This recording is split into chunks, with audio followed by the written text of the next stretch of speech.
Vamos começar então, pessoal? Eu sou a Michele, sou líder de célula da Igreja Sara Nossa Terra e hoje eu vim trazer uma palavra de Deus para vocês. O tema de hoje é Não Olhe para Trás. Hoje eu quero falar com vocês sobre a mulher de Ló. Então, Ló era sobrinho de Abraão, né? Lá em Gênesis, do 18 nos capítulos 18 e 19, conta a história de quando Deus resolve destruir Sodoma e Gomorra, que é onde Ló e seus familiares moravam. E aí, para que todo mundo entenda a história, Abraão e Ló moravam juntos, né? Ló era sobrinho de Abraão, eles moravam juntos, mas eles começaram a ter desentendimentos e aí Abraão resolve se separar. E aí Abraão fala para que ele escolha aonde ele quer morar, e aí Ló avista um lugar muito bonito, cheio de pastos verdes, né? E aí ele se interessa por aquele lugar e vai morar lá. E é lá onde fica a cidade de Sodoma e Gomorra e algumas cidades vizinhas. E aí, Sodoma e Gomorra é muito conhecido pelos seus pecados, né? Porque o povo de lá, os pecados que eles cometiam era de uma maneira assim, era coisas assustadoras, né? E aí o povo começa a clamar para Deus, né? E Deus resolve destruir a cidade por ter se multiplicado o pecado no meio daquela cidade, né? No meio daquele povo. E aí Deus conta a Abraão que resolveu destruir a cidade de Sodoma e Gomorra. E aí Abraão começa a conversar com Deus, a interceder por aquele povo. Aí começa a negociar com Deus, né? Abraão ainda pede para Deus para que se tivesse 50 justos naquela cidade, para que Deus não destruísse a cidade. E aí assim Abraão começa a negociar com Deus, mas infelizmente não tem jeito, porque o povo daquela região era de um pecado assim, estava um pecado muito grande. E aí Deus envia 2 anjos para destruir a cidade de Sodoma e Gomorra. Quando eles chegam lá, Ló, ao avistar eles, ele na mesma hora identifica que são anjos vindo da parte do Senhor, né, da parte de Deus. E aí Ló pede para que os anjos fiquem hospedados na casa dele. E aí acontece outras coisas também, que aí o povo daquela cidade pede para Ló dar os anjos para eles coabitarem com eles, umas coisas horrorosas assim que estava acontecendo. E aí os anjos contam para Ló o que foram fazer lá naquela cidade. E aí eu quero ler para vocês Gênesis do 15 ao 17. Fala assim: ao amanhecer, isso é os anjos falando para Ló e para a família dele. Ao amanhecer, apertaram os anjos com Ló, dizendo: levanta-te, toma tua mulher e tuas 2 filhas, que aqui se encontram, para que não pereças no castigo da cidade.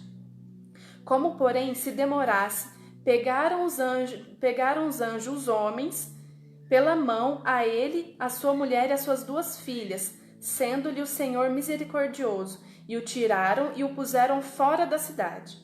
Havendo-os levado fora, disse um deles: livra-te, salva tua vida, não olhes para trás, nem pares em toda a campina, foge para o monte, para que não pereças. Amém? Então os anjos pegam Ló e a família dele, que vocês viram que eles não se apressaram, né? Eles estavam presos ali, não se apressaram. Os anjos pegam eles pelas mãos, forçados, e tiram daquele lugar. E aí em Gênesis do 24 ao 26 diz assim: então fez o Senhor chover enxofre e fogo da parte do Senhor sobre Sodoma e Gomorra, e subverteu aquelas cidades e toda a campina e todos os moradores da cidade e o que nascia na terra. E a mulher de Ló olhou para trás e converteu-se numa estátua de sal. Então aqui fala: e a mulher de Ló olhou para trás. Então a palavra olhar, traduzida para o hebraico, significa nabá, que significa também contemplar, mostrar consideração, prestar atenção. Então a Bíblia não fala de alguém que olhou por curiosidade para ver o que estava acontecendo com Sodoma e Gomorra, mas fala de uma pessoa que tinha o coração preso ao que deixou, né? Uma pessoa que estava mostrando um apego pelas coisas que havia abandonado. não estava dando valor para uma nova chance que Deus estava dando para eles, né? Que ali Deus tirou eles daquela cidade para dar uma nova chance para eles. Mas a mulher de Ló não deu valor a isso. E tem muita gente que continua fazendo assim como a mulher de Ló, né? Não consegue se desprender das coisas pelas quais Deus os libertou. Às vezes Deus te tirou de tanta coisa ruim e tem gente que não consegue ver isso, né? Não consegue se desprender dessas coisas ruins, está sempre voltando ao passado, está sempre buscando aquilo que Deus já libertou a pessoa, né? Em Lucas 17:32, Jesus nos adverte dizendo: lembrai-vos da mulher de Ló. Então, lembrai-vos da mulher de Ló. A mulher de Ló olhou para trás, apegada com as coisas que ela tinha deixado, e virou uma estátua de sal. Então a gente deve esquecer o nosso passado de pecados, de erros, de frustração. O que passou na nossa vida passou, já foi, né? É passado. Então, olhar para trás significa, da nossa parte, descrença, significa rebeldia, resistência, né? A mulher de Ló não soube valorizar o novo de Deus para a vida dela. Deus estava dando uma segunda chance a ela, mas ela estava apegada demais ao seu passado. E muitas vezes a gente fica assim, né? Apegada demais ao passado, às coisas que nos aconteceram, às coisas que fizeram conosco. Enquanto você perde tempo chorando pelo que passou, você não consegue enxergar as oportunidades novas que estão à sua frente, né? A gente não deve minar a nossa energia com angústias indevidas pelas coisas do passado. Jesus já te libertou de tudo que você sofreu, de toda mágoa, de toda dor, de toda decepção. Jesus morreu naquela cruz para te libertar do seu passado, para te dar uma nova história de vida. Eu gosto muito de uma música do Thales Roberto que diz: Jesus pode escrever a sua história de novo. Não importa o que te aconteceu, mas Jesus pode escrever tudo de novo. Jesus faz nova todas as coisas, né?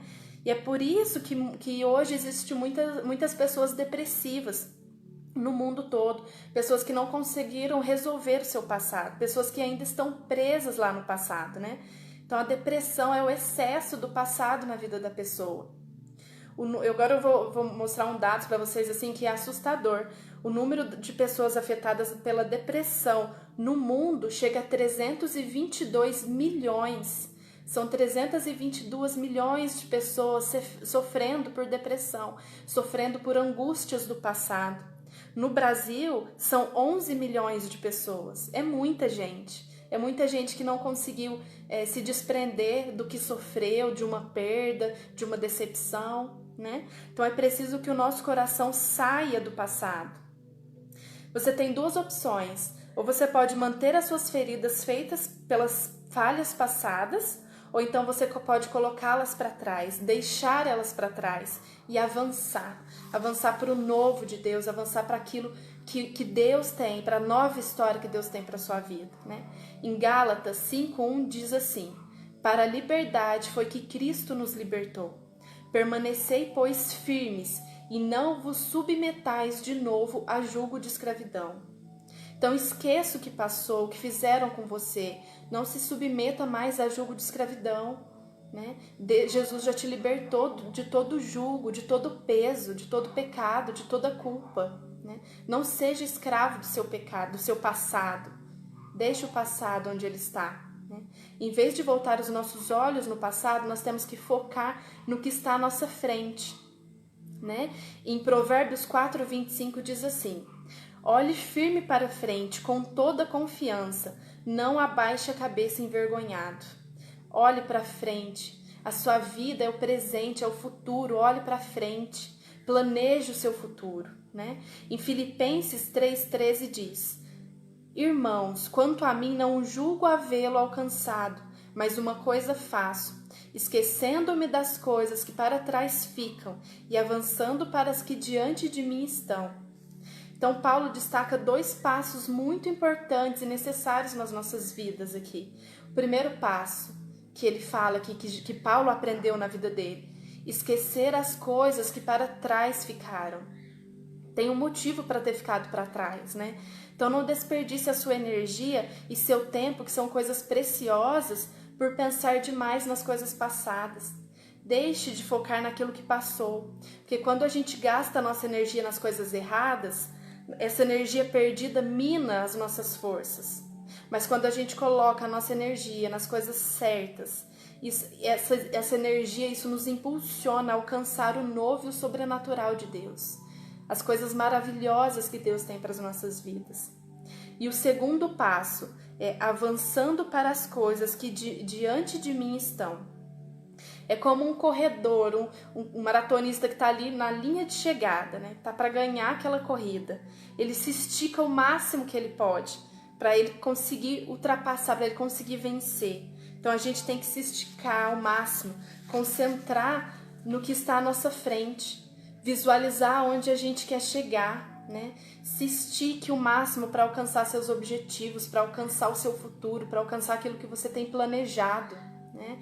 Paulo colocou seu passado atrás dele e avançou com uma nova pessoa em Cristo. Você também pode fazer isso, você também pode avançar, você também pode vencer, você também pode fazer coisas inimagináveis com a força que Deus te dá. Jesus já te libertou, então olhe para frente, né? Faça como Paulo, olhe para as coisas que estão à sua frente e deixe as coisas que para trás ficaram. O passado não importa mais, recomece quantas vezes for necessário. Como dizem, né? É melhor terminar bem do que começar bem. Às vezes você pode pensar que eu sou falha, eu fiz isso, eu fiz aquilo. Se ficou para trás, resolva isso. Resolva e dê um passo para frente, né? É melhor terminar bem do que começar bem. O passado não importa mais. Os planos de Deus para sua vida estão na sua frente, não está no seu passado. Os planos que Deus tem para você estão na sua frente. O tempo é como uma estrada de mão única. A gente não pode entrar na contramão dessa estrada. O tempo não volta mais. Nada que a gente possa fazer vai fazer a gente voltar no tempo. Então resolva o que você tiver que resolver no seu passado, mas viva o seu presente e se prepare para o futuro maravilhoso que Deus está preparando diante de você. Amém? Eu quero ler dois versículos, dois textos, né? O primeiro está em Isaías, Isaías 55, do 8 ao 9. Olha que palavra maravilhosa que Deus deixa pra gente aqui. Porque os meus pensamentos não são os vossos pensamentos, nem os vossos caminhos os meus caminhos, diz o Senhor. Porque assim como os céus são mais altos do que a terra, assim são os meus caminhos mais altos do que os vossos caminhos, e os meus pensamentos mais altos do que os vossos pensamentos. É Deus que sabe o plano que Ele tem a respeito de nós, né? É Deus que deixe tudo nas mãos de Deus, viva aquilo que Deus tem para a sua vida. Em Jeremias 29, do 11 ao 12, diz assim: Eu é que sei que pensamentos tenho a vosso respeito, diz o Senhor, pensamentos de paz e não de mal, para vos dar o fim que desejais. Então me invocareis, passareis a orar a mim, e eu os ouvirei. Amém, pessoal? Essa é a palavra que eu tenho para vocês nessa noite, nesse dia. É Deus que sabe os planos que tem para você. Confie naquilo que Deus tem para você. Resolva o que você tiver que resolver no seu passado, mas não deixe seu coração lá. Não se apegue às coisas que passaram, né?